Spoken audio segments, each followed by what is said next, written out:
$2.09. That was the manufacturing cost of a British Sten gun in 1941. For the United States military, this number changed everything. The M3 submachine gun was never meant to be a masterpiece. It was designed as a disposable tool, a throwaway weapon.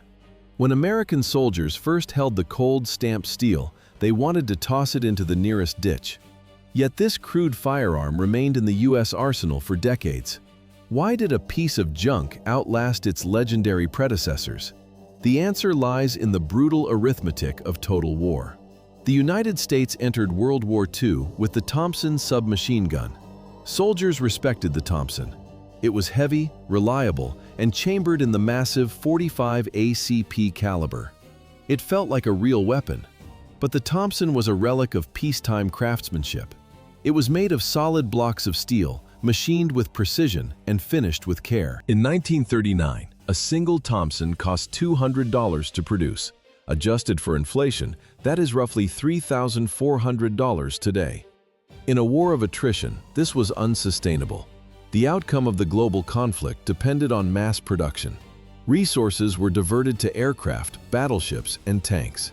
Spending $3,000 on a single infantryman's submachine gun was a luxury the Pentagon could no longer afford. The military tried to adapt. They simplified the design into the M1A1 Thompson. They stripped away the cooling fins and the complex sights. The cost dropped, but not enough. The core of the gun still required hours of expensive machining. The brass realized they needed a clean break. They needed a weapon built for the factory line, not the gunsmith's bench. In 1941, U.S. Army Ordnance studied foreign designs. They looked at the German MP40. They looked at the British Sten.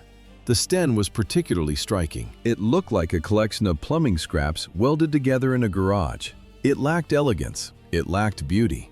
But it worked. The British were desperate and facing massive shortages.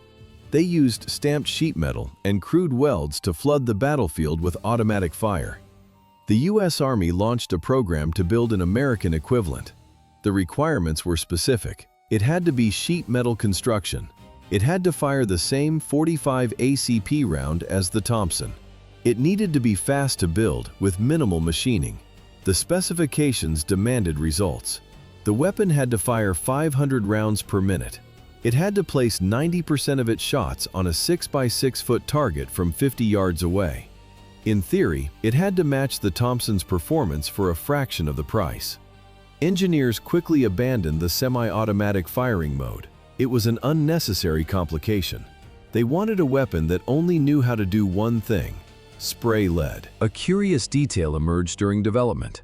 The military requested conversion kits for 9mm ammunition. The goal was to drop these guns into Nazi-occupied Europe. Resistance fighters could then use captured German rounds to fuel their insurgency. 1,000 M3s were built in 9mm. 500 conversion kits went to France and Belgium. They even included adapters for British Sten magazines. But there was a flaw.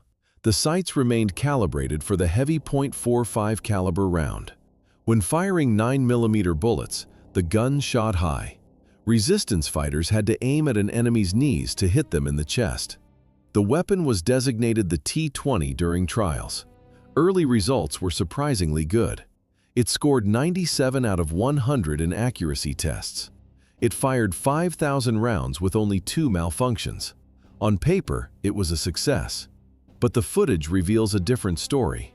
The weapon used a 30-round magazine based on the Sten design. It featured a double-column, single-feed configuration. This was a disaster for the infantrymen. The magazines were notoriously difficult to load by hand. As the spring compressed, the last few rounds required immense force. Worse, the single-feed lip was a magnet for debris. Mud, dust, and grit caused constant jams. The Thompson's staggered feed magazine was superior in every environment. Army testers reported these deficiencies immediately.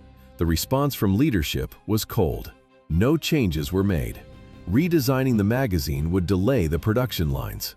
To the bureaucrats in Washington, a fast delivery date was more important than a reliable feed lip. They prioritized the budget over the man in the mud. The M3 moved toward the front lines. It was a weapon of necessity, born from the cold logic of the assembly line. Events accelerated. Production began. The era of the grease gun had arrived. December 1942. The United States military officially adopted the M20 as the M3 submachine gun. Before this, there was the M2. It was a brief experiment that never saw mass production. The military dropped it the moment the M3 was ready. The Thompson was the M1. The M2 became a forgotten footnote. The M3 was the only gun that mattered. The weapon was made of plain sheet steel. It was only 1.5 millimeters thick. Workers stamped the receiver in two halves and seam welded them together. A visible weld ran around the entire circumference of the weapon. Only the barrel, bolt, and firing mechanism required precision machining. Everything else was stamped, pressed, or spot welded. Even the trigger guard was just a small tab of sheet metal. The finish was rough. The welding looked functional rather than professional. It only had to work. The barrel was cold swaged, using the same cheap technique the British used for the Sten gun. This kept costs low. Once production peaked, an M3 cost only $21.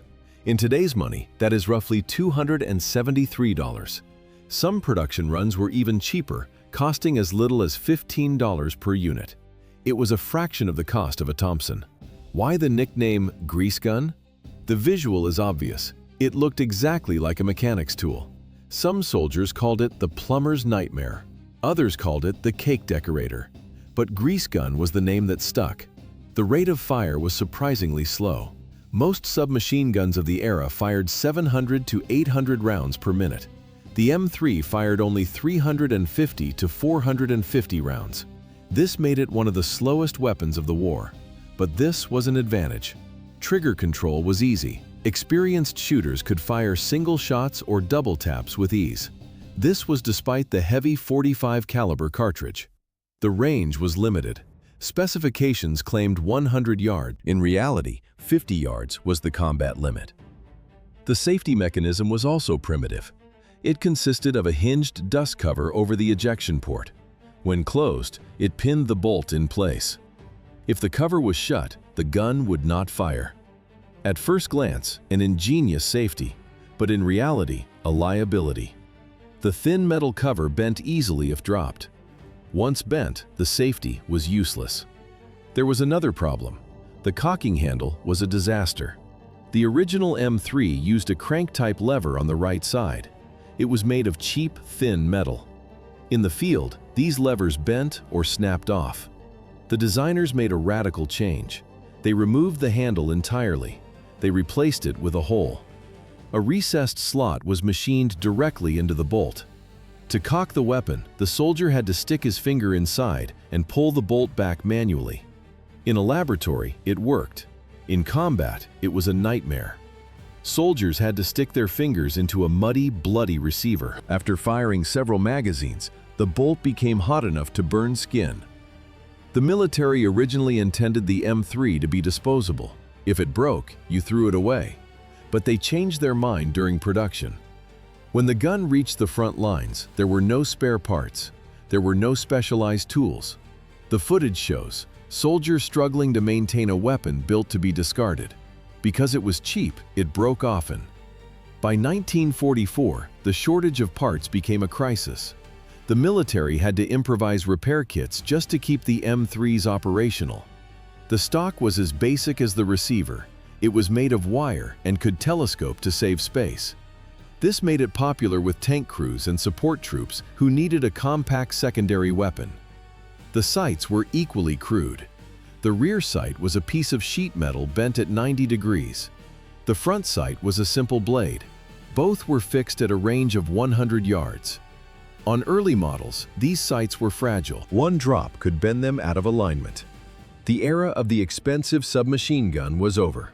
This was the age of the stamped steel machine. 1944. American soldiers received their first shipments of the M3 submachine gun. The initial reaction was immediate. They hated it. Why did the troops reject the weapon? The reason was visible to the naked eye. It looked like a cheap tool from a garage. It was made of stamped sheet metal. The welds were rough. The finish was crude. Compared to the polished steel and walnut wood of the Thompson, the M3 felt like a toy. It earned a nickname instantly: the grease gun. June 6, 1944. The weapon saw its combat debut. Paratroopers from the 82nd and 101st Airborne Divisions jumped into Normandy with M3s strapped to their chests. In the hedgerows of France, the design flaws became lethal. Reports from the front lines were grim. The magazine release button was exposed. A soldier's gear would bump the button, and the magazine would fall into the mud. The wire stock was flimsy. The ejector failed. Ordnance officers took notes. They added a metal guard around the magazine release. They strengthened the stock. They modified the internal parts. But one danger remained. A dropped M3 could fire on its own. If the weapon hit the ground, the dust cover could pop open. The heavy bolt would slide back under the force of the impact. It would not travel far enough to catch the sear, but it would travel far enough to strip around from the magazine. The springs would slam the bolt forward. The fixed firing pin would strike the primer. The gun would fire without anyone touching the trigger. On a concrete floor, this was a death sentence. How did the soldiers adapt? At first glance, it was a disaster. But in reality, the M3 began to prove its worth. The soldiers noticed the rhythm of the weapon. The rate of fire was slow, only 450 rounds per minute. This allowed a shooter to control the recoil. They could place short, accurate bursts exactly where they wanted. In the chaos of house-to-house fighting, this precision saved lives. The caliber was another advantage. The M3 fired the .45 ACP cartridge.